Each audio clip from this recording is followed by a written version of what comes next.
आज के क्लास में आप सबका स्वागत है। सूखी डाली उपेंद्रनाथ आशिक जी की ये बहुत ही सुप्रसिद्ध एकांकी है। आज के क्लास में हम प्रश्नोत्तर को देखेंगे। एक शब्द, एक वाक्य और एक वाक्यांश में लगभग 25 प्रश्न हैं, उनको उत्तरों के साथ देखेंगे। पहला प्रश्न, मिश्रानी को किसने काम से हटा दिया? उत्तर है छोटी बहू बेला ने।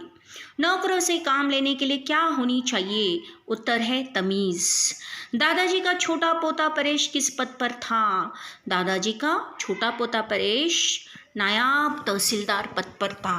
प्रश्न 4, मूलराज के मझले बेटे का नाम लिखिए। मूलराज के मझले बेटे का नाम करमचंद है। दादाजी के अनुसार उनका परिवार किस पेड़ के समान है? दादाजी के अनुसार उनका परिवार बरगद के पेड़ के समान है। प्रश्न 6, मिश्रानी कितने वर्षों से मूलराज के परिवार में काम कर रही थी? मिश्रानी 10 सालों से मूलराज के घर में काम कर रही थी। हंसी के मारे मर जाने की बात कौन कहती है? हंसी के मारे मर जाने की बात मझली बहू कहती है। हर बात पर अपने मायके की तारीफ कौन करती रहती है? हर बात पर अपने मायके की तारीफ छोटी बहू बेला करती रहती है। प्रश्न 9, मलमल के थान और अब्रों को परेश किसके पास नहीं लेकर जाते?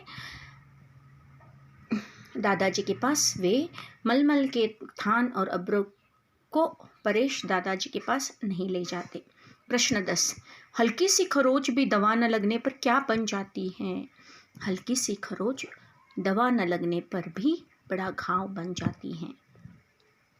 छोटी बहू के मन में किसकी प्रश्न 11, छोटी बहू के मन में किसकी मात्रा जरूरत से ज़्यादा है? उत्तर है दर्प। छोटी बहू के मन में दर्प की मात्रा जरूरत से ज़्यादा है। घृणा को 12वां प्रश्न, घृणा को किससे नहीं मिटाया जा सकता? घृणा को घृणा से नहीं मिटाया जा सकता। प्रश्न 13, बरगद का पेड़ किन लोगों ने उखाड़ दिया? उत्तर, बरगद का पेड़ मल्लू और जगदीश ने उखाड़ दिया। प्रश्न 14, दादाजी ने परेश से छोटी बहू को कहाँ ले जाने के लिए कहा? दादाजी ने परेश से छोटी बहू को बाजार ले जाने के लिए कहा। किसे दूसरों का हस्तक्षेप और आलोचना पसंद नहीं? प्रश्न 15, छोटी बहू बेला को दूसरों का हस्तक्षेप और आलोचना पसंद नहीं। प्रश्न 16, व्यक्ति किन गुणों से बड़ा होता है? उत्तर, व्यक्ति बुद्धि से योग्यता से बड़ा होता है। प्रश्न 17, पेड़ की छाया को बढ़ाने का काम कौन करती हैं? उत्तर है, पेड़ की छाया को बढ़ाने का काम डालियां करती हैं। प्रश्न 18, बरगद के पेड़ की कहानी किनका निर्माण करती हैं? बरगद के पेड़ की कहानी कुटुंब का, समाज का, राष्ट्र का निर्माण करती है। प्रश्न 19, दादाजी किसके हक में हैं? दादाजी नौकरों के हक में हैं। प्रश्न 20, किसने सारी की सारी छत फावड़े से खोद डाली? उत्तर, मालवी।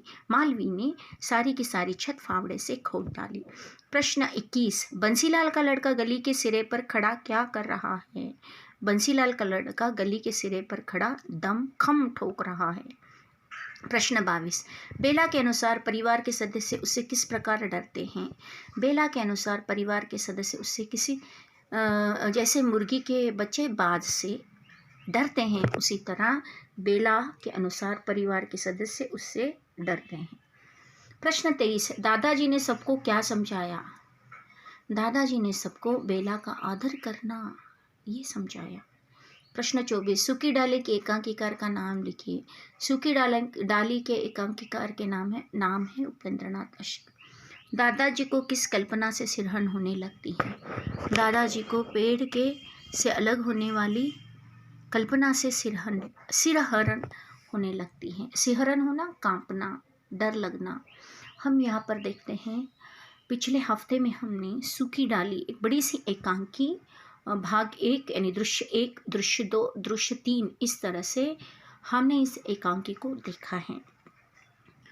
प्यारे विद्यार्थियों, आप इस एकांकी को किताब में पढ़िए, सारे पात्रों को समझिए और सारांश और उसके साथ साथ जो 5 मार्क्स के जो प्रश्न आएंगे उनको आपको एक बुकलेट के रूप में आने वाले दिनों में नोट्स दिए जाएंगे। बुकलेट, तो आप अपनी तरफ से तैयारी कीजिए, जो जो आपको पढ़ाया जा रहा है उसको समय पर अपडेटेड रहिए, अपना ख्याल रखिए, मेहनत कीजिए क्योंकि मेहनत का फल मीठा होता है। आज के क्लास के लिए बस इतना ही। धन्यवाद।